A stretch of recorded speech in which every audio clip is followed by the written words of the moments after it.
दावनायसे घेऊन येती.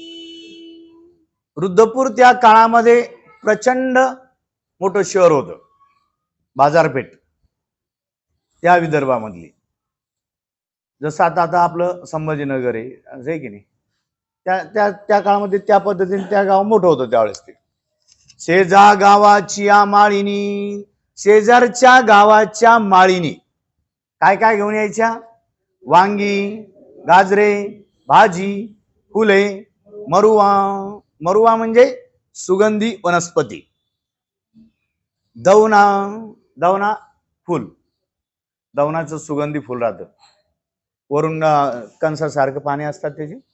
दवना पर्व असतं मक्काच्या कणसारखे, ते आपण याला वाहतो दवना पर्वाला, देवाला, आहे की नाही. आपल्या लीळा चरित्रामध्ये दवना पर्व आलेलं आहे. कोणी वाहिलं? साधीने वाहिलं स्वामींना, आहे की नाही. ते दवना ऐसे घेऊन येती, अशा त्या माळीनी घेऊन यायच्या. तिया साळे उतरे पोळीसी बैसती. तिया शाळे उत्तरे, शाळेच्या उत्तर बाजूला पवळीसी बैसती, म्हणजे शाळेचा जो ओटा आहे त्या ओट्यावर त्या बसायच्या. म्हणजे तो मोठा ओटा आहे की नाही, मग तिथं त्या बाजारात विकायला बसायच्या. विकरा करीती. विक्रा करीती, मग विक्रा करायचे त्या. तेथ गोसावी विजय करीती. तिथं श्री प्रभू महाराज विजय करायचे. तयासी खेळू करीती. नुसतं विजयच करत नव्हते, तर तिथं गेल्यानंतर तयासी खेळू करीती, खेळ करायचे.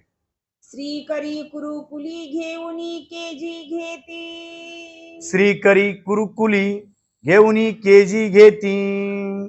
श्रीकरामध्ये हातामध्ये कुरकुली म्हणजे तराजू, तो घ्यायचे, घेऊनी केजी करती म्हणजे माप करायचे. भाजी घालती गाजरे घालती. मग त्या तराजू मध्ये भाजी घालती, गाजरे घालती. दोन्ही तराजू मध्ये भाजी टाकायची, एका ह्याच्यात गाजरे टाकायचे. आओ हे थोडी हे बहु म्हणे. आओ हे थोडी हे बहु म्हणे. अरे थोडं थोडं हे म्हणलंय, हे बहु हे जास्त झालं. थोडी तेथ अनिक घालिती, बहु तेथ फेडिती. थोडे तेथ अनिक घालती, ज्या तराजू मध्ये थोडं आहे तेथ अनिक घालिती, अनिक टाकायचे. बहु तेथ फेडिती, जिथं जास्त आलं ते फेडायचं. बाईला